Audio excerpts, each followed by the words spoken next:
আল্লাহ আজকে আমার কেউ নাই, তুমিও কি আমাকে ফেলে দিবা? তুমিও কি আমাকে ফেলে দিবা? আল্লাহ তুমি না বলছো যার কেউ নাই তার তুমি আছো।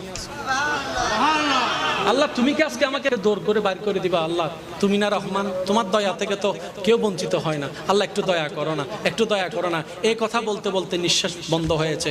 আল্লাহ পাক বলে, ও মূসা, তার শেষ সময়ের সে কথাগুলা আমার এত সুন্দর, এত পছন্দ হয়েছে, আমি খুশি হয়ে সারা জীবনের গুনাহ মাফ করে দিয়েছি।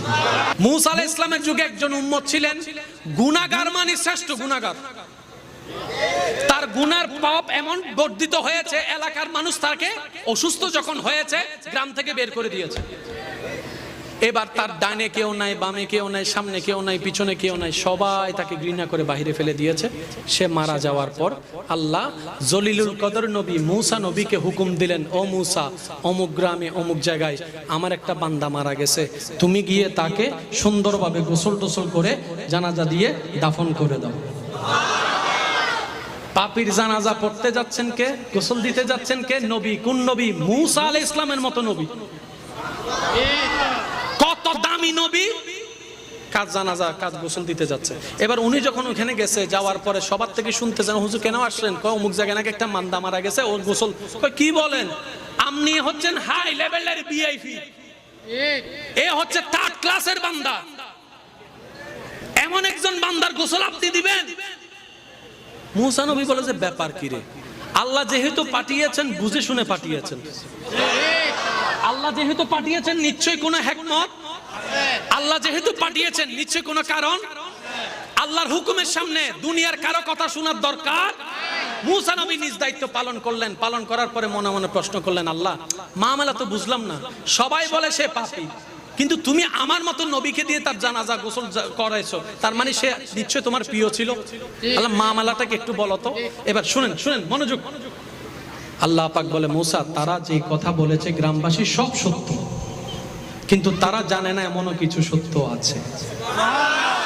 ওই বান্দা যখন, সবাই যখন তাকে একা করে ফেলে দেয়, তার আশেপাশে কেউ নাই, সে যখন বিপদগ্রস্ত, তখন আসমানের দিকে তাকিয়ে আমি আল্লাহকে বলে, ও আল্লাহ, মা তো ফেলে দিল, বাবা তো ফেলে দিল, ভাই তো ফেলে দিল, বোন তো ফেলে দিল, যাদের জন্য চুরি ডাকাতি করছি তারা ফেলে দিল।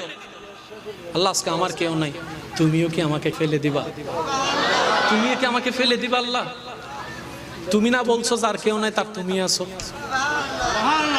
আল্লাহ তুমি কি আজকে আমাকে ফেলে দিবা? আজকে কি তুমি আমাকে দৌড় করে বাইর করে দিবা? আল্লাহ তুমি না রহমান, তোমার দয়া থেকে তো কেউ বঞ্চিত হয় না। আল্লাহ একটু দয়া করো না, একটু দয়া করো না। এই কথা বলতে বলতে নিঃশ্বাস বন্ধ হয়েছে। আল্লাহ পাক বলে, ও মূসা, তার শেষ সময়ের সে কথাগুলা আমার এত সুন্দর, এত পছন্দ হয়েছে, আমি খুশি হয়ে সারা জীবনের গুনাহ মাফ করে দিয়েছি। তাহলে বান্দার চোখের নজর আলাদা, আল্লাহর কুদরতি নজর আলাদা। সেজন্য যে দুই একজন আমাকে ভালোবাসেন তাদের কাছে আমার হাত জোর করে আজকে একটা অনুরোধ, যারা আমাকে ভালোবাসেন আজকে থেকে দোষ ধরবেন নিজের, অন্যের করবেন প্রশংসা। রাজি আছেন ইনশাআল্লাহ?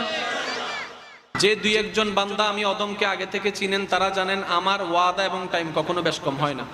তা আল্লাহর কাছে বারবার গাড়িতে বসে বসে ফরিয়াদ করছি, মওলা আজকেও সেই কাজটা করায়ও না। আল্লাহর কি মেহেরবানি, আমি আসলাম তখন মাত্র মাইক শুরু হয়েছে, আলহামদুলিল্লাহ।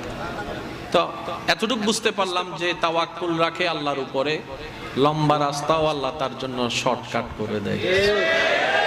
ঠিক বললে সোয়াব না পাইলেও সুবহানাল্লাহ বললে কিন্তু সোয়াব পাবেন। দেখি একবার বলেন।